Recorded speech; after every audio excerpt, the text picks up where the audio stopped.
오후에 하나님 말씀은 다니엘서 10장, 다니엘 10장. 다니엘 10장 전체를 우리가 이제 오늘 이제 봐야 하는데, 좀 너무 기니까요. 10장 1절부터 이제 13절까지 읽고, 나머지 부분은 설교하면서 읽도록 하겠습니다. 다니엘 10장 1절로부터 13절까지만 제가 읽겠습니다. 페르시아 왕 코레스의 제3년에 벨트사살이라 이름하는 다니엘에게 한 일이 계시되었으니, 이 다니엘의 이름이 이제 벨트사살로 불리고 있죠. 이건 느부갓네살 왕이 붙여준 이름입니다. 그 일은 참되나 정해진 때가 길었더라. 그가 그 일을 깨달았고 그 환상도 깨달았더라. 그날들 동안에 나 다니엘은 꼬박 3주간을 애도하고 있었는데, 3주면 37이 20일, 21일이죠. 3주 전체가 다 찰 때까지 먹고 싶은 빵도 먹지 아니하였고 고기나 포도주도 입에 대지 않았으며 또 몸에 기름도 전혀 바르지 아니하였더라. 첫째 달 24일에 첫째 달 14일이 6월절이죠. 그러니까 열흘이 지났어요. 무교절도 지났고 24일에 내가 힛대겔이라 하는 큰 강변에 있었는데, 그때 내가 눈을 들어 보았더니 보라, 어떤 사람이 세마포로 옷 입고 어떤 사람이 여기 나와요. 그의 허리는 우바스 정금으로 띠를 눌렀더라. 그의 몸은 녹버섯 같고 그의 얼굴은 번개 모양 같으며 그의 눈은 횃불 같고 그의 팔과 발은 광채나는 노색깔 같으며 그의 말소리는 무리의 소리 같더라. 이 부분이 어디에서 나오는지 한번 잘 기억을 해보세요. 나 다니엘이 홀로 그 환상을 보았으며 나와 함께 있었던 사람들은 그 환상을 보지 못하였고 오히려 큰 두려움이 그들에게 내리므로 그들이 숨으려고 도망치더라. 보지는 못했지만 함께 있었던 사람이 뭔가 일어나고 있다는 것을 알았다는 거죠. 도망을 갔으니까. 그러므로 내가 홀로 남아서 이 큰 환상을 보았는데 내게는 남아있는 힘이 없었으니 나의 아름다움이 내 안에서 변하여 썩게 되었으며 내게 힘이 없어졌더라. 아직도 나는 그의 말소리를 듣고 있었는데 내가 그의 말소리를 들었을 때에 나는 깊은 잠이 들어 얼굴을 땅에 대었더라. 그런데 보라, 한 손이 나를 어루만져 내 무릎과 손바닥으로 나를 세우고 내게 말하기를, 오 큰 사랑을 받은 사람 다니엘아, 내가 네게 하는 말들을 깨닫고 똑바로 일어서라. 내가 지금 네게 보냄을 받았느니라 하더라. 그가 내게 이 말을 했을 때 내가 떨며 일어섰더라. 그때 그가 내게 말하기를, 다니엘아 두려워 말라. 네가 깨닫고 네 하나님 앞에 스스로 겸손하기로 마음을 정한 첫날부터 네 말이 들린 바 되었기에 내가 네 말들로 인하여 왔느니라. 뭔가 우리가 마음의 결정을 하고 결심을 할 때, 하나님께 결심을 할 때 이런 일들이 일어난다는 거예요. 그러나 페르시아 왕국의 통치자가 21일 동안, 아까 우리가 봤죠, 꼬박 3주 동안이라고, 여기 21일이 나옵니다. 21일 동안 나를 가로막았도다. 그러나 보라, 최고의 통치자들 중에 하나인 미카엘이 나를 도우러 왔고 내가 페르시아 왕들과 함께 거기에 있었노라.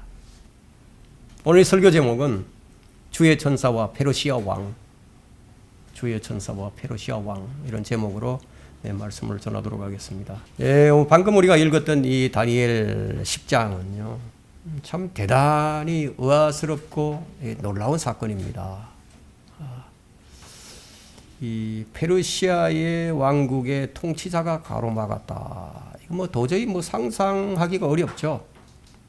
일개 왕국의 통치자가 주의 천사인 분을 가로막는다. 그것도 21일 동안이나. 이게 참 상상할 수도 없는 일인데, 그 더 놀라운 것은 미카엘 천사가 주님을 도우러 왔다는 거예요. 그렇다면 우리가 여기서 주님께서도 누구의 도움이 필요하단 말인가? 이렇게 우리가 생각해 볼 수 있죠. 그런데 본문이 지금 그걸 말하고 있는 거예요. 주의 천사가 그들과 이 페르시아 통치자들과 맞닥뜨려서 아주 난관에 봉착한 게 분명한데, 그러면 주의 천사가 주님이시라면은 주님도 난관에 봉착하셨다? 이거 의아스럽잖아요. 그죠? 상대가 페르시아 왕국의 통치자에 불과한데 그 난관을 타개하기 위해서 천사장 미카엘이 도우러 왔다. 참 이해하기 어려운 일입니다. 더 놀라운 것이 뭐냐면 20절에 보게 되면요, 그분이 말씀하시죠. 너는 내가 어찌하여 네게 왔는지 아느냐? 이제 내가 페르시아의 통치자와 싸우려고 돌아갈 것이라. 네? 보라, 내가 가면 그리스의 통치자가 올 것이니라. 여러분이 이 말씀을 이해하고 승복할 수 있겠어요? 주의 천사가 페르시아의 통치자와 싸우려고 한다. 더군다나 그와 싸우기 위해서 되돌아갈 것이다. 어디로 간다는 말이죠? 그 시대의 페르시아 통치자는, 페르시아 왕은 코레스 왕인데, 코레스 왕은 땅에 있지 않습니까? 그런데 주의 천사가 페르시아의 통치자와 싸우려고 돌아간다. 이게. 그렇다면 그곳은 지상이 아닌 하늘이 분명하죠. 하늘이단 말이에요. 그럼 하늘 어디쯤 될까요? 셋째 하늘일까요? 아니죠. 둘째 하늘이죠. 우주의 우주. 예? 또 다른 페르시아 통치자가 하늘에 있다는 얘기인데, 이 지상에 있는 페르시아 통치자를 두고 하신 말씀이 아니에요.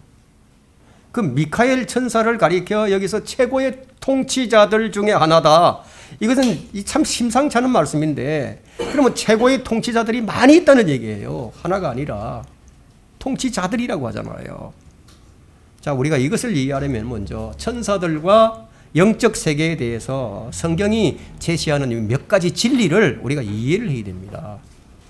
여러분이 이 설교가 끝날 즈음에 이 부분에 대해서 여러분은 충분하게 이해가 되어 있을 겁니다. 참, 우리는 이런 말을 많이 합니다. 어떤 말을 많이 하느냐 하면, 우리가 영적 안목으로 좀 보자. 영적인 눈을 뜨고 좀 보자. 이런 얘기를 많이 하죠. 그렇게 말을 하면서 영적 안목으로 보는 것을 어떻게 이해하고 있느냐 하면요, 성경의 말씀들을 영적 교훈으로 삼아서 내 실생활에 잘 적용하는 정도로 이해를 해버린다는 거예요.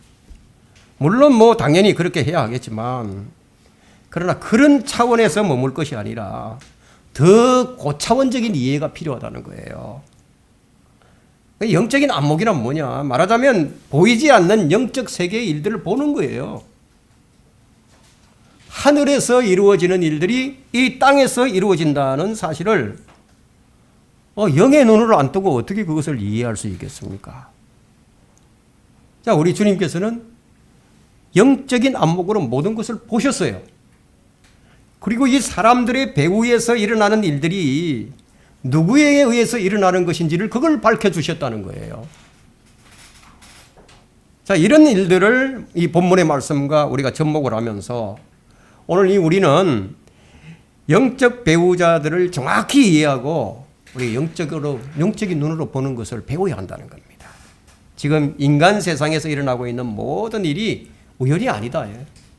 우연이 아니에요. 이 나라에서 일어나고 있는 일이라든가 세계적으로 일어나고 있는 일이라든가 전쟁이라든가 전염병이라든가 무슨 일이든지 간에요. 이 배후에는 지금 뭐가 있느냐? 영적 존재들이 존재하고 있다는 거예요. 그런데 이런 사실에 무지한 그리스도인들에게 자주 일어나는 논쟁거리가 있습니다. 그건 어떤 논쟁거리냐면요, 그리스도인들이 정치에 참여해야 하느냐, 이런 문제예요. 그리스도인이 이 반정부 시위에 참여하는 것이 옳은가? 옳지 않은가? 하는 이런 논쟁입니다. 과연 무엇이 옳죠? 사악한 정부에 대한 반대 시위에 참여해야 하는가? 참여하지 않아야 하는가? 이것을 본문이 정확하게 지금 말을 해줍니다. 이 일들 배후에 가공할 능력의 영적 악들이 있다면 여러분 물리적으로 싸운다고 되겠어요? 이 육신의 힘을 가지고 그들과 싸운다고 되겠느냐 이거예요. 계란으로 바위치는 격이죠. 이 물리적인 힘은요, 센 놈이 이겨요. 힘이 센 게 이긴다고. 근데 이런 존재들이 배후에서 조종하기 때문에 성경이 우리의 싸움을 뭐라고 얘기하느냐? 혈과 육에 대항하는 것이 아니다. 그럼 어떻게 해야 하느냐는 거예요. 결과를 말씀드리자면 에베소서 6장 10절부터 나오죠. 하나님의 전신 갑옷을 입자. 믿음의 방패를 들자. 성령의 칼을 들고 그리고 성령 안에서 기도하자 이거예요. 성령 안에서 기도하자 이거예요. 그렇게 들고 나가서 싸우자 이게 아니고 항상 기도하라. 이것이 정답이에요. 물리적인 힘으로 이길 존재가 못 됩니다. 가끔 뉴스를 보게 되면 세계 곳곳에서 이제 소요가 일어나고 폭동이 일어나죠. 작년 7월에 남아프리카 공화국에서 일어났던 이 소요가 있었습니다. 폭동이 있었어요. 그것으로 인해서 수만 개의 기업이 도산 위기에 놓였었죠. 폭동이 일어나가지고요, 약탈을 한 거예요. 그럼 남미나 유럽이나 뭐 이런 미국 이런 국가에서 이 소요와 폭동으로 약탈은 아주 빈번하게 일어납니다. 아프가니스탄 정부의 몰락은 왜 일어났죠? 사람들은 그 원인을 찾으려 하겠지만 그들은 영적 안목이 없어서 그 참된 원인을 알지 못해요. 영적인 안목이란 그 영적 배후를, 그 일의 영적 배후를 보는 거예요. 지금 이 지상에서 일어나는 일련의 일들은 배후 조종자들이 있어요. 성경은 영적 존재들에 관하여 여러 곳에서 설명합니다. 요백에 일어난 일이라든가 다윗에게 일어났던 일이라든가, 여러분 아방의 죽음에 관한 일들을 논하기 위해서 하늘의 군대가 소집되어서 회의를 개최한 그런 장면이 성경에 기록이 되어 있습니다. 주님께서 마귀에게 시험을 당하시는 것이라든가 엘리사를 둘러싸고 있었던 영적 존재들이라든지 에스겔 선지자가 보았던 UFO와 같은 것이라든지, 자, 성경에서 얼마든지 영적 존재들을 찾아볼 수가 있습니다. 그 가운데 오늘 본문의 말씀은 천상의 통치자들에 관한 의미심장한 말씀이 아닐 수가 없어요. 내가 13절에 보면 내가 페르시아의 왕들과 함께 거기 있었노라. 하나가 아니라 왕들이야, 왕들.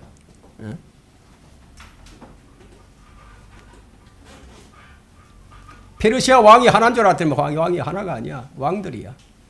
여러분 실제로 페르시아의 왕이 얼마나 많이 있었습니까? 코레스, 또 누가 있었죠? 혼자가 아니죠.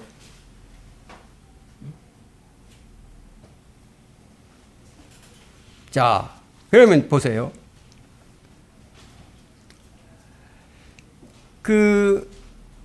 지금 우리에게 필요한 것이 무엇입니까? 이런 것들을 볼 때 우리가 영적 세계에 대한 이해가 필요하죠. 이 지상에서 일어나는 모든 일의 배후에 이것을 조정하고 있는 영적 배후자들이 있다. 영적 통치자들이 있다. 그런데 성경은 뭐라고 얘기합니까? 이는 우리의 싸움은 혈과 육에 대항하는 것이 아니야. 정사들과 권세들과 이 세상의 어둠의 주관자들과 높은 곳들에 있는 영적 악에 대항하는 것이기 때문이라. 그러면 답이 나왔죠. 우리가 물리적인 힘으로 그리스도인들이 반정부 시위에 참여하고 이러는 거 아니란 얘기예요. 우리가 사는 시대에 일어나는 사건들을 올바로 이해하는데 지금 다니엘 10장은 매우 중요한 위치를 점하고 있습니다. 사탄과 그의 정사들과 권세들과 이 세상의 어둠의 주관자들과 높은 곳들에 있는 영적 악에 대한 지식은 그 어느 것보다도 중요해요. 그들은 잘 짜여진 군대와 조직을 갖추고 있어요. 그래서 이 세상은요, 그들이 쳐놓은 덫이에요, 덫. 웹과 같아요, 웹. 인터넷 웹 있죠, 웹사이트. 자, 이 웹은 사람들, 정치, 문화, 교육, 경제, 체육, 과학, 철학, 인터넷, 통신, 온갖 세상 제도들로 쫙 짜여져 있다는 거예요. 성도들은 이들이 조직해 놓은 세상 체제가 주는 쾌락과 환경과 권세로 인해서도 쉽게 유혹을 당합니다. 이런 존재들은 정체를 잘 드러내지 않아요.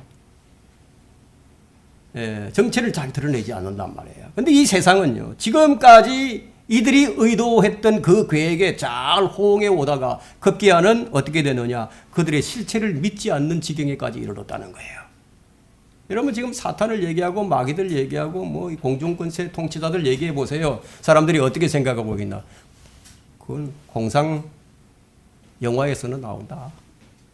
이렇게 생각을 하죠. 이러한 무지는 현재 사탄이 펼쳐놓은 덫에 매우 취약합니다. 실제로 마귀는 엄청난 권세와 영향력으로 인간사를 좌지우지하고 있다는 거예요. 그들의 영향력은 이 현 시대의 진보에 맞춰서 날이 갈수록 그 가공함을 더해가고 있어요. 그런데 이들에 대한 그리스도인들의 이해도는 그 수준이 너무 미미합니다. 오늘 본문이 제시하는 이 진리도 사람들에게는 단지 꾸며낸 이야기로 여겨지는 것도 무리가 아니에요. 사람들은 사탄에 대해 무지합니다. 사탄의 존재는 공상과 연관되어 사람들의 뇌리 속에 박혀버린 거예요. 뭐 하나의 공상이다. 그러나 성경은 사탄의 창조로부터 시작해서 그의 실체와 그의 전적을 조목조목 밝혀줍니다. 그의 원래 상태와 타락뿐만 아니라 그의 왕국이 어떻게 발전해서 그 모습을 드러낼 것인지, 그리고 그가 맞이할 최후의 패배와 멸망은 무엇인지를 성경이 다루고 있다는 거예요. 만일 우리가 정사들과 권세들에 대해서 승리를 쟁취하신 예수 그리스도에 대한 믿음이 없다면 가공할 존재들 앞에서 오금을 지릴 수밖에 없습니다. 사탄은 자신이 현재 부여받은 권세를 이용해서 자신의 계획들과 의도들이 어떤 식으로든 어떤 방식으로든 그냥 실현해 나간다는 거예요. 사탄은 자신을 하나님처럼 보이기 원하지 악마처럼 보이기를 원하지 않아요. 이러한 사탄에 대해 바울은 뭐라고 얘기합니까? 우리가 그의 계략을 모르지 않음이라. 그럼 그리스도인이 그의 계략을 모르면 안 된다는 거죠. 그래서 이 하나님의 자녀들인 우리들은 이 막강한 적에 대한 아주 명확한 통찰력을 가져야 합니다. 사탄의 계략들을 간파해서 주 안에서와 그의 힘의 능력 안에서 우리가 강건하게 되어서 하나님의 모든 뜻이 이루어지는 데 있어서 더 위대한 승리를 우리가 거둬야 한다는 거예요. 첫 번째 우리가 알 것은 높은 곳에 있는 영적 악에 대한 실체를 알아야 합니다. 본문의 말씀은 신학적으로 매우 난해한 구절로 평가받는 구절이에요. 하지만 이 본문은 높은 곳들에 있는 영적 악의 의미를 가장 잘 보여주고 있습니다. 우리가 10장 전체를 읽는 독자라면 이 상황을 땅에 있는 페르시아나 그리스의 통치자로 볼 사람은 아무도 없을 거예요. 이것은 땅에 있는 정치인들과는 아무런 상관이 없어요. 지금 이사야 24장 21절은요. 높은 곳에 있는 영적 악과 땅에 있는 왕들을 지금 딱 구분짓고 있습니다. 한번 보실까요? 이사야 24장 21절.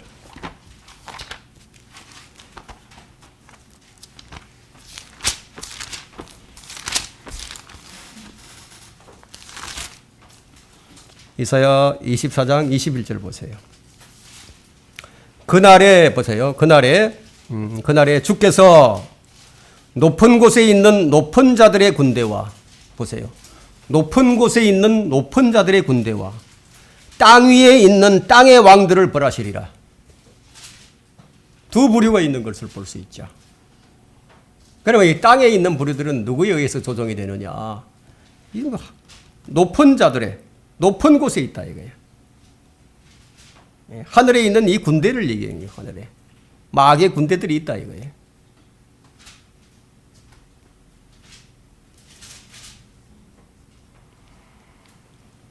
자, 이 높은 곳에 있는 높은 자들의 군대는 이 사탄의 권세하에 있는 나라들을 대표하고 있습니다. 그 나라들의 능력을 주고 영향을 끼치는 영적 존재들이에요. 이들이 마귀와 그의 천사들입니다. 그들뿐만이 아니라 하나님과 하나님의 천사들도 있어요. 하나님과 하나님의 천사들도 있는데 마태복음 18장 10절을 보게 되면 너희는 이런 어린아이 중 하나라도 업신여기지 아니하도록 주의하라. 내가 너희에게 말하노니 하늘에 있는 그들의 천사들이 항상 하늘에 계신 내 아버지의 얼굴을 뵙고 있느니라. 예? 어린아이들을 대표하는 천사가 하나님이 계신 곳에 있다. 이것은 믿기 어렵겠지만 땅에 있는 자들을 대표하는 천사들이 하늘에 있다는 말씀이죠. 이 사도 요한이에요. 사도 요한이 patmos에서 하늘로 끌려 올라가요. 그리고 7 금촛대 사이를 거니시는 주님을 만나 뵈었을 때 그분의 손에는 7별이 들려있는 것을 보았어요.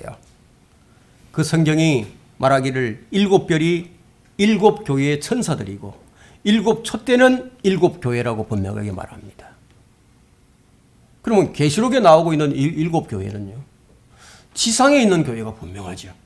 지상에 그런 교회가 있다. 하지만 그들을 대표하는 천사가 하늘에 있다는 거예요. 뭐 어린아이를 대표하는 천사가 하늘에 있다는 거예요. 그러면 교회들을 대표하는 천사들이 하늘에 있다는 거예요. 7 교회의 천사들에게 편지하라는 계시록 2장 3장을 볼 때 더욱 분명해집니다. 오늘 이 본문을 읽어보면요, 각 나라와 민족을 대표하는 통치자들이 있는 거예요. 이스라엘을 대표하는 통치자는 바로 미카엘입니다. 그러면 이 미카엘은 분명 영적 세계에서 활동하는 천사장이죠. 그 미카엘은 지상에 있는 통치자가 아니에요. 여러분 다니엘 12장 1절을 한번 읽어보십시오. 다니엘 12장 1절. 자, 그때에 미카엘이 일어서리니 이는 네 백성의 자손을 위하여 일어서는 위대한 통치자라. 또 고난의 때가 있으리니 그것은 민족이 생긴 이래로 그때까지 결코 없었던 것이라. 뭐 보세요. 미카엘이 일어선다는데 언제냐? 그때다 이거 그때. 그럼 그때가 언제입니까? 아직 오지 않았어요. 이 미카엘이 이스라엘 자손을 위하여 일어서는 통치자인데 대환란 때 미카엘이 일어선다는 거예요. 그때가 대환란을 가리킵니다. 미카엘이 일어서야 이스라엘이 회복이 됩니다. 지상에서가 아니라 영적 세계에서 활동하는 이스라엘의 통치자. 이렇게 볼 때 여기 지금 본문 13절, 10장 13절에서 언급되고 있는 페르시아의 왕국, 파리세아 왕국의 통치자 역시 이런 맥락에서 짚어봐야 그 존재의 정체를 우리가 이해할 수 있다는 겁니다. 자, 여기 이 주의 천사는 다니엘에게 이제 용어를 다 마친 다음에 페르시아 왕국의 통치자와 싸우러 하늘로 올라가셔야 한다고 말씀하시는데, 그렇다면 지상의 페르시아의 통치자를 대표하는 어떤 존재가 하늘에 있음이 분명해졌죠. 이것을 통해서 우리가 아는 것은요, 이 땅에서 일어나는 전쟁은 하늘에서 먼저 일어난다는 것을 알 수 있다는 거예요. 자, 이처럼 저 높은 곳들에서 지상을 대표하고 있는 영적 존재들을 바울이 알았습니다. 그리고 그 싸움의 대상이 영적 존재라는 사실도 알았죠. 그래서 바울은 에베소서 6장에서 우리의 싸움은 혈과 육에 대항하는 것이 아니라 정사들과 권세들과 이 세상의 어둠의 주관자들과 높은 곳들에 있는 영적 악에 대항하는 것이라고. 왜 이런 말을 했는지 이제 이해가 되죠. 자, 정사들이라는 것은 우주에서 활동을 하면서요, 지상의 나라들이나 사람들을 대표하는 통치자예요. 이 우주가 그들의 전쟁터예요. 그래서 주님은 마귀를 일컬어서 이 세상의 통치자라고. 그러므로 이 본문에서 언급되고 있는 페르시아의 왕국의 통치자는 페르시아를 대표하고 있는 마귀의 천사예요. 마귀의 천사. 그래서 높은 곳에 있는 정사들 가운데 하나예요. 미국이 되었건 영국이 되었건 러시아가 되었건 중국이 되었건 지상의 각 나라의 통치자들은 누구의 수중에 있느냐? 마귀의 수중에 있다. 마귀의 손아귀에 있다. 이게. 그래서 마귀에 의해서 컨트롤 된다는 거예요. 그러면 성경이 마귀를 일컬어서 이 세상의 통치자라고 지칭하는 까닭이 여기에 있다는 겁니다. 물론 주님께서는요, 마귀의 방해를 얼마든지 극복하실 수가 있죠. 단숨에 그들을 멸망시킬 수도 있어요. 그런 생각에서 보면요, 마귀가 감히 어찌 주님을 맡겠느냐, 의아스럽잖아요. 여기 막았다고 하니까 본문에서 자, 이 마귀의 능력과 주의 천사의 그것과 지금 거의 맞먹는 것임을 우리가 여기서 발견한다는 거예요. 그러면 페르시아 왕들이 주님을 가로막았다. 마귀가 주님을 시험하기도 했다는 것을 우리가 생각해 본다면은 더 이해가 쉬울 겁니다. 이런 것들을 볼 때 주님께서 몸을 입고 있을 때에는 제한적인 것을 알 수 있었죠. 본문에서 어떤 사람의 모습으로 나타나신 용모가 두려운 분을 우리가 봅니다. 어떤 사람의 모습으로 나타났다 이거예요. 그러면 이 부분에 대해서는 설교 마지막에 우리가 다시 한번 논하도록 하겠습니다. 하나님의 일을 가로막고 방해하는 마귀의 권세가 구약 시대에는요, 사실상 신약 시대보다도 더 강력했습니다. 신약의 성도들은 하나님의 의로 의롭게 된 하나님의 자녀들인데다가 하나님의 영께서 그들 안에 들어와 계시기 때문에 성도들에게 구약 시대처럼 아주 쉽게 영향력을 행사할 수가 없었어요. 없어요. 그렇다고 해서 거듭난 그리스도인들 앞에서 마귀가 전적으로 무력해졌다. 그것은 아니에요. 구약 시대로 우리가 구약 성경을 보게 되면 야 마귀들과 싸우라. 정사들과 권세들과 이 세상의 어둠의 주관자들과 싸우라는 말씀이 없어요. 그렇죠? 그러나 이 신약 시대에는 우리의 싸움이 혈과 육에 대항하는 것이 아니라 바로 정사들과 권세들과 이 세상의 어둠의 주관자들과 높은 곳들에 있는 영적 악에 대항하여 싸우라고 말씀하실 뿐만 아니라 어떻게 말씀하느냐? 마귀를 대적하라. 명령하고 있다 이거예요. 마귀를 대적하라. 이렇게 신약과 구약이 다른 점을 성경을 읽는 성도라면 간파해야 한다는 거예요. 그러나 마귀의 권세가 완전히 무력해지려면 주님께서 다시 오셔야만 한다는 거예요. 다시 오신다는 거예요. 오셔서 전쟁을 일으킬 거예요. 전쟁이 일어납니다. 아마겟돈 전쟁이에요, 그것이. 지금도 마귀는 우리 그리스도인들에게 막강한 영향력을 미칠 수도 있고요. 우리 그리스도인들을 강력하게 시험할 수도 있고요. 심지어는 우리 그리스도인들을 배교하게 만들 수도 있고요. 그래서 우리 그리스도인들이 정신 차리고 있지 않으면은 마귀에게 10번이고 20번이고 당할 수 있다는 거예요. 지금 바로 이 순간에도 마귀는 강력하게 방해를 합니다. 여러분이 무릎을 꿇고 기도하기 시작하는 그 순간 하늘에서는 영적 전투가 일어나는 것을 우리가 여기서 보는 거예요. 우리의 기도에 응답하시는 하나님의 천사들과 우리의 기도를 막으려고 하는 마귀의 천사들 사이에 전쟁이 벌어진다는 거예요. 그야말로 이 하늘에서는 이 양 진영 간에 그야말로 별들의 전쟁이 일어난다는 거예요. 우리가 알 것은, 두 번째 우리가 알 것은 주의 천사는 누구인가 하는 거예요. 주의 천사. 자, 다니엘에게 오셨던 그분이 누구인가 하는 거예요. 우리가 10장 4절부터 6절을 다시 봅니다. 첫째 달 24일에 내가 히데겔이라 하는 큰 강변에 있었는데, 히데겔이라는 그 지상이죠. 지상이란 말이에요. 큰 강변에 있었는데, 그때 내가 눈을 들어 보았더니 보라, 어떤 사람이에요. 어떤 사람이. 여기 뭐 어떤 사람이라고 나와 있지 누구라고 거명하지 않습니다. 세마포로 옷 입고 그의 허리는 우바스 정금으로 띠를 둘렀더라. 그의 몸은 녹보석 같고 그의 얼굴은 번개 모양 같으며 그의 눈은 횃불 같고 그의 팔과 발은 광채나는 놋 색깔 같으며 그의 말소리는 무리의 소리 같더라. 이 사람이 어떤 사람이죠? 이 어떤 사람은 누구인가 하는 거예요. 가브리엘 천사인가요? 아니면 어떤 다른 천사인가요? 논란이 많죠. 그러나 우리는 이 성경으로 비교해 보면은 여기 나오는 이 어떤 사람이 누구인지 확인할 수 있어요. 요한계시록 1장에서 우리는 이 사람과 유사한 모양을 하신 예수 그리스도를 봅니다. 요한계시록 1장 13절부터 16절에요. 그 7 촛대 가운데 인자 같은 이가 있는데 발까지 닿는 옷을 입고 가슴에는 금으로 만든 띠를 둘렀더라. 그의 머리와 머리털은 양모처럼 하얗고 그의 눈은 불꽃 같더라. 그의 발은 용광로에 달군 듯한 빛나는 놋 같고 음성은 맑은 물소리와도 같으며 그의 오른손에는 7뼈를 가졌고 또 입에서는 날카로운 양날을 가진 칼이 나오며 용모는 해가 그 맹렬한 기세로 비치는 것 같더라. 자, 이 계시록과 비교해 보면 좀 유사하죠. 자, 이 어떤 사람이 주 예수 그리스도이심을 알 수 있다는 거예요. 다니엘이 지금 주의 천사를 본 겁니다. 사람들이 영적 체험이라고 말을 할 때 그 영이 주의 영인지 아니면 마귀의 영인지 이걸 분간하려면은 그 영적 체험의 결과를 보면 알 수 있어요.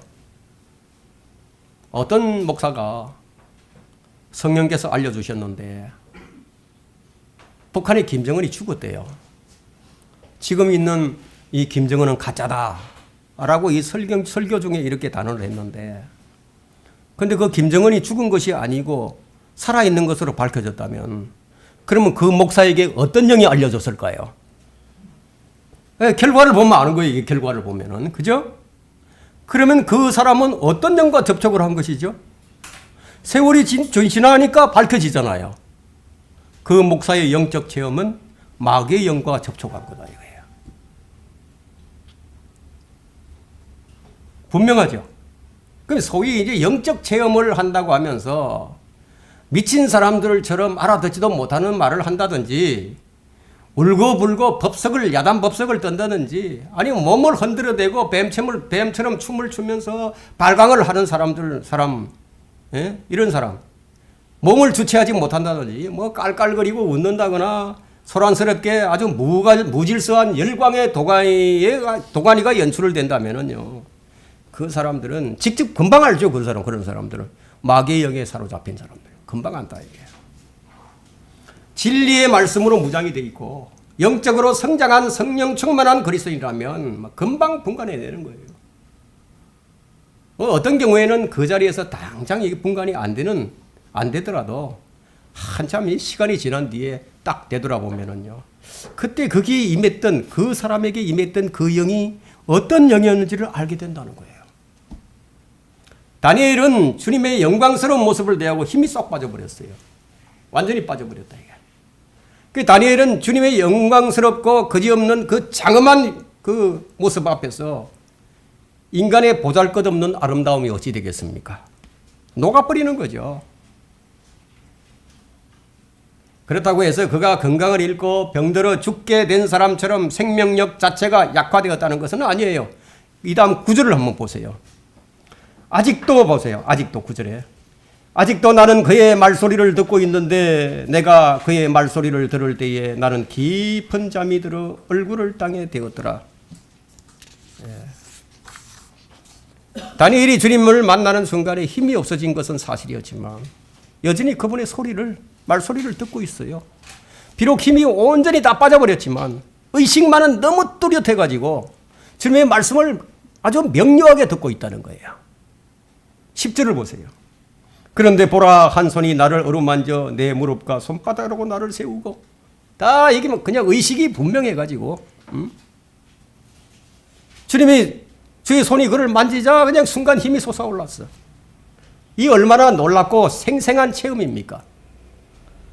그것도 자신의 힘으로 몸을 일으킨 게 아니라 주님의 한 손이 그를 이렇게 세워줬어. 주님 앞에서 그분의 음성을 듣고 있는 동안 누가 감히 그분의 영광 앞에 제 힘으로 꼿꼿이 서 있을 수 있겠어요? 녹아내려버리지. 11절을 보세요. 내게 말하기를 오 큰 사랑을 받은 사람 다니엘아. 참 너무 아름다운 말씀 아닙니까? 오 큰 사랑을 받은 사람 다니엘아. 내가 네게 말들을 깨닫고 똑바로 일어서라. 내가 네게 하는 말들을 깨닫고 똑바로 일어서라. 내가 지금 네게 보냄을 받았느니라 하더라. 그가 내게 이 말을 했을 때 내가 떨며 일어섰더라. 떨며 일어섰다 이게. 주의 말씀을 듣고 깨달은 사람은 똑바로 일어서야 돼요. 주의 말씀을 받고 그 진리를 깨달은 사람이요, 그대로 주저앉아 있을 수 없어요. 성경을 읽은 그리스도인은 언제나 똑바로 일어서야 합니다. 진리를 실행하기 위한 행동이 요구될 뿐만 아니라 실행의 욕구가 내부에서 솟구쳐 오르기 때문에. 그리고 생명의 말씀을 전파하고 진리의 말씀으로 사람들을 가르치고 사람들을 빛으로 인도한다는 거예요. 왜냐하면 진리를 혼자 독점할 수 없어요. 진리를 받았으면 그것을 다른 사람에게 전달하게 되어 있다는 거예요. 내가 받은 것을 너희에게 전달하였나니 이렇게 된다는 거예요. 생명의 말씀이 살아 움직이기 때문에 가만히 있을 수 없어요. 진리를 수호하기 위해서도 똑바로 일어서야 하고요. 생명의 빛을 확산시키고자 하는 욕구 때문에라도 똑바로 일어설 수밖에 없어요. 내가 지금 네게 보냄을 받았느니라. 도대체 이분이 누구신가요? 예, 내가 네게 보냄을 받았다. 이렇게 말을 하니까 보통 메신저 역할을 하는 천사로 여기지만 이 본문은요, 분명히 주님이시다. 우리는 앞서 다니엘이 주님의 영광 앞에서 몸을 가눌 수가 없어서 얼굴을 땅에 대고 엎드렸다는 사실을 우리가 읽었습니다. 또 세마포로 옷 입고 우바스 정금으로 허리에 띠를 둘렀던 어떤 사람이 다름 아닌 요한계시록 1장 13절에서 요한에게 나타나셨던 그리스도이심을 우리가 확인해 보았습니다. 이 어떤 사람이 비록 천사였다 할지라도 그 천사는 단순히 하나님의 메신저가 아니라 하나님 자신의 현현이라는 거예요. 주의 천사는 주의 현현입니다. 창세기에서도 그랬고 출애굽기, 민수기, 재판관계 등에서도 그랬듯이 그리스도께서는 구약에서 흔히 주의 천사로 지칭된다는 거예요. 그래서 출애굽기 3장 2절에서도 주의 천사가 가시덤불 가운데서 나온 불꽃 속에서 그에게 나타나시더라. 여러분, 시내산에서 모세에게 불꽃 가운데 나타났습니다. 그런데 주의 천사라고 여기 얘기하고 있죠. 그래서 성경을 읽어보면 하나님과 모세가 대면을 했어. 요한계시록 1장 17절과 18절에도요. 내가 그를 보자 죽은 것처럼 그의 발 앞에 엎드려지니 그가 내게 오른손을 얹고 나에게 말씀하시니라. 두려워 말라. 나는 처음과 마지막이요 나는 살아있는 자며. 자, 이 사도 요한도 다니엘처럼 죽은 사람처럼 엎드려져 버렸습니다. 다니엘은 큰 사랑을 받은 자였죠. 누구에게 사랑을 받았습니까? 하늘에 계신 하나님께 사랑을 받았다. 그러니까 이 다니엘이 하늘에, 그 명성이 하늘에 알려져 있었어요. 다니엘의 명성이 하늘에 알려져 있었다는 거예요. 하나님께서 사탄에게 말씀하시기를 너는 내 종 욥을 유의해서 보았느냐. 하늘에 이미 알려져 있다 이거예요. 세상에 그와 같은 사람은 아무도 없나니 그는 온전하고 정직한 사람으로 하나님을 두려워하고 악을 피하는 자니라. 욥기 1장 8절에 말씀하고 있죠.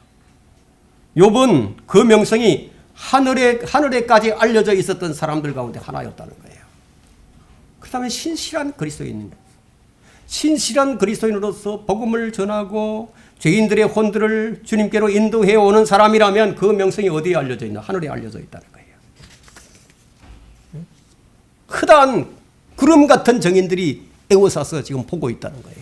하늘에 알려져 있다는 거예요.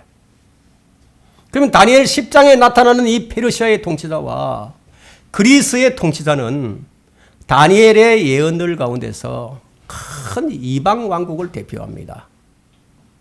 실제적으로 그랬었잖아요. 페르시아 통치자, 페르시아가 망하고 그리스가 패권을 잡죠. 이 페르시아 통치자는 예수 그리스도의 모든 특성에 일치되는 영적 존재로서 21일 동안 가로막았다 이거예요. 이런 것으로 볼 때 페르시아의 통치자는 분명히 코레스나 다리오 같은 인간 통치자가 될 수 없는 거죠. 왜냐하면 어떤 사람도 예수 그리스도와 일치하는 특성을 지닌 존재를 21일간이나 붙들어 둘 수 없기 때문이에요. 이 구절이 난해한 구절로 알려져 있는데 이 구절이 난해한 이유가 뭐냐? 다니엘에게 나타난 이 주의 천사는 이름이 없이 나타나 버렸기 때문이에요. 그냥 어떤 사람이에요. 어떤 사람과 같은 모습이라고 해요. 그런데 어떤 사람의 모습이라고 하고 있는데 읽어보니까 이 사람이 아니야. 이건 번개 같은 모습을 하고 있어. 얼굴이 눈이 횃불 같아요. 사람이 그런 사람이 어디 있어요? 다니엘에게 나타났던 다른 영적 존재의 이름이 있는데 가브리엘이죠. 가브리엘이라는 자신의 이 사람은 자신의 신분을 밝히면서 나타났지만 이 본문에 등장하는 이 인물은 이름이 없어요. 다만 우리가 이해할 수 있는 것은 5절과 6절을 보게 되면요. 그때 내가 눈을 들어보았더니 보세요. 우리가 왜 여기 이름이 없이 등장하실까요? 예수님께서 예수라는 이름을 얻게 됐을 때가 언제입니까? 이 지상으로 태어나셨을 때 그때 비로소 예수라는 이름을 얻게 됐습니다. 그전에는 그 예수라는 이름이 아니었죠. 그분은 하나님이셨죠. 하나님의 형상이었습니다. 말씀이신 하나님이세요. 그 말씀이신 하나님이 나타났어. 그 이름이 없어요. 이름이 그전에는. 다만 우리가 이해할 수 있는 것은 뭐냐. 5절과 6절을 보니까 그때 내가 눈을 들어보았더니 보라 어떤 사람이 세마포 옷을 입고 그의 허리는 우바스 정금으로 띠를 둘렀더라. 그의 몸은 녹보석 같고 그의 얼굴은 번개 모양 같으며 그의 눈은 횃불 같고 그의 팔과 발은 광채나는 놋색깔 같으며 그의 말소리는 무리의 소리 같더라. 이걸 보면은 꼭 애들이 노는 그 게임 같은 거 보게 되면 그게 나오는 그 모습들 로봇 같은 느낌이 안 듭니까? 그 로봇 같은 거예요. 예. 이분이 누구신지는 우리가 계시록 1장에서 발견할 수 있습니다. 그 7 촛대 가운데 인자 같은 이가 있는데 발까지 닿는 옷을 입고 가슴에는 금으로 만든 띠를 둘렀더라. 그의 머리와 머리털은 눈처럼 휘어서 양모처럼 하얗고 그의 눈은 불꽃 같더라. 그의 발은 용광로에 달군 듯한 빛나는 녹 같고 음성은 많은 물소리와 같으며. 그렇다면 이 페르시아의 통치자가 어떻게 21일 동안이나 예수 그리스도와 일치하는 모습을 한 영적 존재를 가로막을 수가 있었느냐 하는 것이죠. 이 부분에 관해서 우리는 스가랴 3장 1절과 2절을 보겠습니다.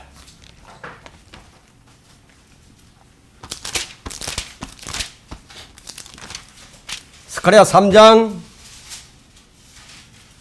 1절과 2절입니다. 또 대제사장 요수아가 주의 천사 앞에 서 있고 사탄이 그를 저지하려고 그의 오른편에 서 있는 것을 그가 내게 보여주시니라. 자, 이렇게 되면 여러분들이 이해가 되죠. 예? 주의 천사가 지금 서 있는데 사탄이 지금 그를 저지하려고 지금 오른편에 서 있어. 그리고 주께서 사탄에게 말씀하시기를 오 사탄아 주가 너를 책망하노라. 예루살렘을 택한 주가 너를 책망하노라. 이것이 불에서 꺼낸 나무가 아니냐 하시니라. 이 사탄이 지금 주의 천사를 저지하려고 하는 상황이에요. 주님께서 나타나셨을 때도 이렇게 저지하려고 나타났었다는 거예요. 이런 상황은 이해하기 어려운 상황이 아닐 수가 없죠. 도대체 사탄이 얼마나 막강하기에 의문을 가질 수밖에 없는 상황입니다. 유다서 1장에서요. 천사장 미카엘이 이와 유사한 말을 합니다. 주께서 너를 책망하시느니라. 미카엘 천사장도 사탄을 마음대로 못했어. 주께서 너를 책망하실 거라고. 이렇게 말씀하신 이유라면은 주님이 성육신 이전이었기 때문에 사탄이 하나님은 인간의 죄와 인생에서 오는 모든 유혹을 모른다고 주장할 수도 있었다 이거예요. 사탄은 하나님께서 욥에게 복을 주셨으니까 복을 주시고 또 복을 주셨으니까 그렇지 만약 그렇게 하지 않는다면 그 욥이 하나님을 저주할 것이라고 장담했죠. 그런데 마귀는요. 인간이 생각하고 상상할 수 있는 그 이상으로 생각하고 상상할 수 있어요. 인간이 하나님께서는 인간의 죄와 인생에서 오는 유혹을 어떻게 아시겠는가? 그분은 하나님이신데 인간이 아닌데 어떻게 알겠느냐? 이렇게 얼마든지 질문하고 의문을 품을 수도 있다는 거예요. 구약에서는 그리스도께서 사람이 아니셨어요. 그분이 사람이 되신 것은 마리아에게서 태어난 이후부터예요. 그분은 주의 천사의 형태를 취하셨습니다. 이에 대해 바울은 이렇게 말을 합니다. 사도행전 4장 14절에서요. 오히려 하나님의 천사같이 곧 그리스도 예수같이 나를 영접하였도다. 하나님의 천사같이 곧 그리스도 예수같이 하나님의 천사를 예수 그리스도와 같이 이렇게 설명하고 있죠. 성육신 이전에 아들 하나님께서는 사탄을 아버지 하나님께서 처리하시도록 맡기신 거예요. 아버지 하나님께서 처리하도록. 그리고 성육신 하신 이후에는요. 예수 그리스도께서는 사탄에게 어디로 가라고 말씀하신다고. 여러분 한번 찾아볼까요? 여러분 누가복음 4장 8절에 한번 보세요. 누가복음 4장 8절에.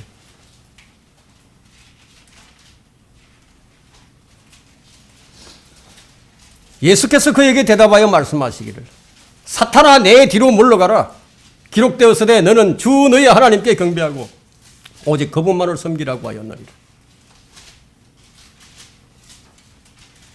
자, 이런 말씀과 여기 본문 13절에 그러나 페르시아 왕국의 통치자가 21일 동안 나를 가로막았도다. 그러나 보라 최고의 통치자들 중 하나인 미카엘이 나를 도우러 왔고 내가 페르시아의 왕들과 거기에 함께 있었노라. 대단히 놀랍고 의아스러운 일입니다. 어쨌든 이 구절을 보게 되면 어쨌든 주의 천사를 21일 동안이나 가로막는 일이 일어났다는 거예요. 더 놀라운 것은 미카엘이 주의 천사를 도우러 왔다는 사실이에요. 미카엘이 누구입니까? 천사장이에요. 그가 아무리 최고의 통치자들 중에 하나기로서니 주님께서 그의 도움이 필요로 하셨던가? 한번 생각해 볼 수 있죠. 아니 주님이신데 주님께 그의 도움이 필요하다? 예, 의문을 품을 수 있어요. 그렇다면 주의 천사를 그들이 가로막아 난관에 부딪히게 한 게 분명한데 주님께서 난관의 그 사실 자체만으로도 그렇지만 상대가 페르시아의 왕국의 통치자에 불과했고 그 난관을 타개하려고 천사장 미카엘이 도우러 와야 했다니 이건 아무리 머리를 굴려보고 또 굴려보아도 이해하기 어려운 일이죠. 주님께서 다니엘에게 물으십니다. 20절을 보니까요. 너는 내가 어찌하여 네게 왔는지 아느냐 이거. 질문하죠. 이제 내가 페르시아의 통치자와 싸우려고 돌아갈 것이라. 보라 내가 가면 그리스도의 통치자가 올 것이라. 곧 페르시아가 망하게 되죠. 그리고 그리스도의 통치자가 알렉산더 대왕이 들어서게 되죠. 여러분 이 말씀을 이해할 수 있겠습니까? 주님께서 페르시아 통치자와 싸우려고 하시다니. 더구나 그와 싸우기 위해서 돌아갈 것이라고 하나니. 어디로 말인가요? 페르시아 통치자가 지금 지상에 있는데 분명히 지상이 아니지 하늘이죠. 그럼 지상에 있는 페르시아의 통치자는 누구예요? 그러고 보니 이 미카엘 천사를 최고의 통치자들 중에 하나라고 말씀하신 것부터가 참 심상치 않다는 얘기예요. 이것을 이해하려면요. 우리가 이 진리를 성경이 제시하는 진리들을 이해해야 합니다. 내가 페르시아의 왕들과 함께 거기 있었노라. 여기 왕들이 복수 형태로 쓰이고 있습니다. 정사들이 아주 많이 있다는 것을 주님께서 밝히신 것이죠. 정사들이란 고위급 통치자들이에요. 고위급 통치자들이에요. 그럼 이 지상에 있는 이 미혹하는 영들이 있잖아요. 악한 영들. 이런 영들은요. 하위급이에요. 하위급. 바울은 이를 두고 이 세상의 어둠의 주관자로 부른다는 겁니다. 역사적으로는 페르시아가 망하고 그리스가 세계를 제패한 것을 알 수 있어요. 볼 수 있단 말이에요. 주의 천사가 이 페르시아 왕국의 통치자를 대표하는 하늘의 영적 존재에 의해서 방해를 받았다. 지금 다니엘서가 지금 이걸 말하고 있습니다. 자, 천사들이 주님을 도왔던 사실은요. 또 있어요. 누가복음 22장을 보게 되면 겟세마네 동산에서 있었던 일입니다. 한 천사가 하늘에서 내려와서 하나님께 주님께 힘을 돋워 준 일이 있습니다. 주님께 힘을 돋워 주는 거예요. 감히 주님께 어떻게 힘을 돋워 준다는 말인가? 그러나 주님께 나타났던 한 천사는 분명히 주님께 힘을 돋워 주었어요. 천사가 어떤 능력이 있는지 아십니까? 한 천사가 아시리아의 18만 5천 명을 하룻밤 사이에 다 죽여버렸습니다. 이 천사는 단순히 전령이 아니에요. 엄청난 위력으로 이스라엘 적을 물리쳤던 초자연적인 장군이었다 이거예요. 이 천사가 하나님의 현원입니다. 여러분은 겟셋마네 동산에서 주님께서 기도하실 때 천사가 와서 무엇을 했는지 읽어보셨죠? 아버지시여 원하시면 이 잔을 내게서 옮겨 주옵소서. 그러나 내 뜻대로 하지 마옵시고 아버지의 뜻대로 하옵소서 라고 기도했다 이거예요. 그때의 기도가 이 땀방울이 핏방울이 돼서 떨어졌습니다. 얼마나 진지하게 기도를 하셨는지. 이때 천사가 나타나 주님께 힘을 돋워줍니다. 천사가 메시지나 전달해주는 그런 일개 전령사에 지나지 않는다면요, 고뇌 속에 계신 주님께 감히 어떻게 힘을 돋워 드릴 수 있겠습니까? 예수님께서 이 침례를 받으시고 광야로 성령에 의해서 이동이 됩니다. 성령에 의해서 이동이 되어버렸습니다. 그때 주님께 나타났던 천사들은 또 어떤 일을 했습니까?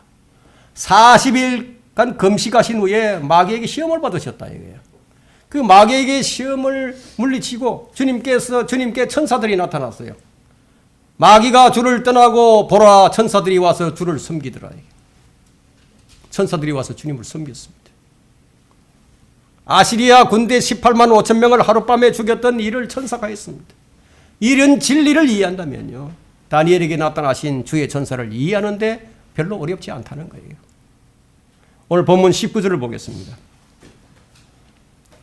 말하기를 오 큰 사랑을 받은 사람아 두려워 말라 네게 평강이 있으라. 자, 이런 말을 들어보면은 우리가 이제 본능적으로 주 예수 그리스도를 연상하게 되는 것은 당연하죠. 부활하신 주님께서 문을 꼭꼭 걸어 잠그고 방 안에 모여있던 제자들에게 하셨던 첫 마디가 모두 평안하니요 두려워 말라 너희에게 평강이 있으리지어다.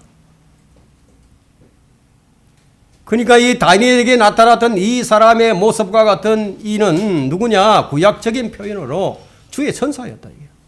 바로 주 예수 그리스도셨다는 겁니다. 말씀을 정리하겠습니다. 우리가 알 것은요, 마귀는 구원받지 못한 죄인들만 조종하는 게 아니라는 겁니다. 구원받은 성도들의 일들을 가전 방법으로 방해를 합니다. 가전 방법으로요. 그래서 주의 천사를 방해하는데 말해서 못하겠어요. 우리가 하나님께 기도할 때 하나님께서 우리의 기도에 적절히 응답을 해주십니다. 그런데 그 응답이 내게 미치는데 마귀는 가만히 있지 않는다는 얘기예요. 그는 자신의 수하에 있는 영적 존재들에게 뭐라고 명령하느냐? 막아라, 이거 막아라. 막으라고. 응답 못 받게 막으라. 근데 기도가 응답되기까지는 하늘에서 치열한 영적 전쟁이 일어나는 것을 우리는 본문에서 본다는 겁니다. 이것이 바로 여기 다니엘 10장 13절에서 주님께서 다니엘에게 알려주신 내용입니다. 주님께서는 다니엘이 20하루 전 기도를 시작하던 순간부터 그의 기도를 들으셨고 그에 대한 응답을 주시려고 결정을 하셨어요. 그런데 지상의 페르시아 통치자로 투영된 하늘의 영적 존재에 의해서 방해를 받으셨다는 겁니다. 감히 마귀가 어찌 주님을 막겠느냐고 의아해하는 것은 무리가 아닙니다. 그러나 예수님을 시험하셨던 마귀를 보세요. 지금도 마귀는 여러분의 기도를 아주 강력하게 방해를 합니다. 여러분 기도 못하게 막는다 이거예요. 여러분이 무릎을 꿇고 하나님께 기도하기 시작하는 순간부터 어디에서 영적 전쟁이 일어난다는 거예요. 하늘에서. 여러분의 기도에 응답하시는 하나님의 천사와 여러분의 기도를 막으려고 하는 마귀의 천사들 사이에 벌어지는 영적 전쟁이라는 겁니다. 그야말로 하늘에서 양 진영 간에 별들의 전쟁이 일어나는 거예요. 그렇다면 우리가 이 점을 우리가 이 본문을 통해서 알았다면 이 지상에 일어나고 있는 모든 배후 사건 배후에는 또 다른 영적 배우자들이 영적 존재들이 있다는 사실을 깨닫고 이들을 우리가 어떻게 대해야 할지 이것을 깊이 깨닫는데 오늘 설교의 목적이 있는 겁니다.